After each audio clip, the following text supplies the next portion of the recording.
Colossians chapter 3 verse 16, the Bible says, "Let the word of Christ richly dwell within you, with all wisdom, teaching and admonishing one another with psalms and hymns and spiritual songs, singing with thankfulness in your hearts to God." Singing is a God-ordained act effective for teaching, for reproof, for correction, and for training in the righteousness of God's inspired word. Count it a blessing and privilege to be sitting and watching Syokimau Central SDA Church Choir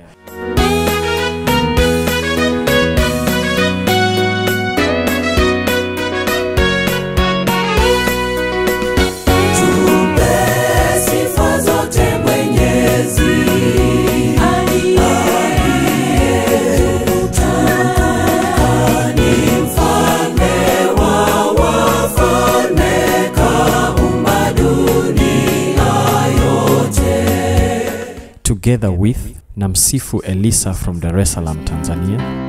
Ndugu, usivunjike moyo kwa vitisho vyake shetani, kwa ujasiri sema ninaacha dhambi. The Heavenly Family from Nairobi, Kenya. Uwezo wa Mungu wetu huwezi linganisha na chochote. Fikiri uumbaji, vitu vyote viliumbwa na Mungu. The Light a Cappella from Nairobi, Kenya. Rolling and rocking and rocking and rolling, it's a happy rhythm in my soul, in my soul. And Mr. and Mrs. Justice Njiru from Nairobi, Kenya, praising their Maker and their King.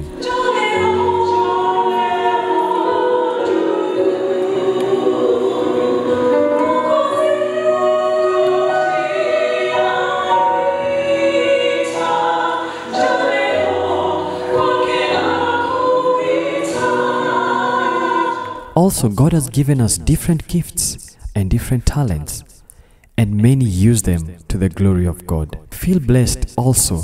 Accompanying the various singers and singing groups are Brother Benjamin Areba from Nairobi playing the saxophone, Brother Darius Mongare from Nairobi playing the trumpet, and Brother Enoch Onguru from Nairobi playing the piano.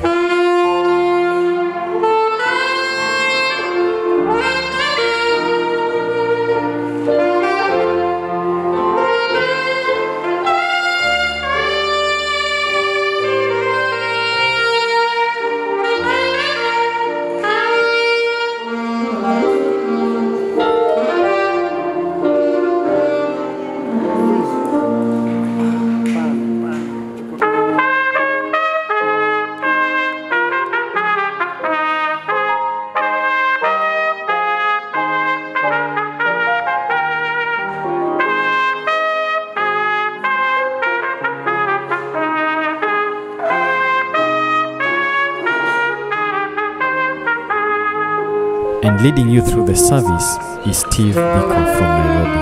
As with all areas of our service to God, let us remember His purpose and strive to be pleasing to Him rather than ourselves, because we must obey God rather than men. Feel blessed as you listen to the beautiful and powerful music items.